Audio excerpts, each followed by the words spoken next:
సహస్రార చక్రంలో ఉండేటువంటి శివతత్వాన్ని ఆయా సంయోగింప చేయడమే మైథునము అని చెప్పింది.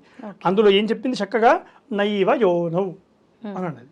అంటే యోనితో చేసేటువంటి విషయము కాదు, అంత క్లియర్గా నైవ యోనౌ అసలు లోకంలోనే ఉంది.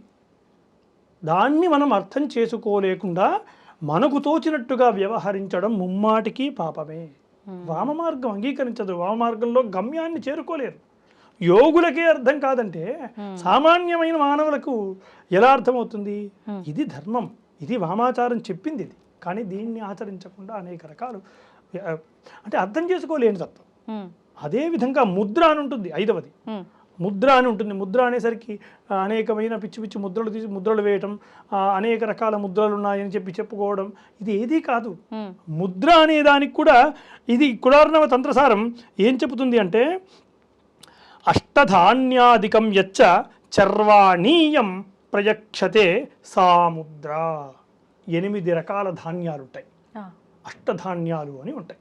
ఈ అష్టధాన్యాల్లో అన్నము, చింతపండు, ఇలాంటివి ఒక 8 రకాల ధాన్యాలు ఉన్నాయి. ఈ 8 రకాల ధాన్యాలు కలిపినటువంటి మిశ్రమమునే ముద్ర అని అన్నారు. అంతే తప్ప ముద్ర అన్న పదము ప్రస్తుత కాలంలో అనేక రకాల ముద్రలు వేయటం ఇవి కాదు.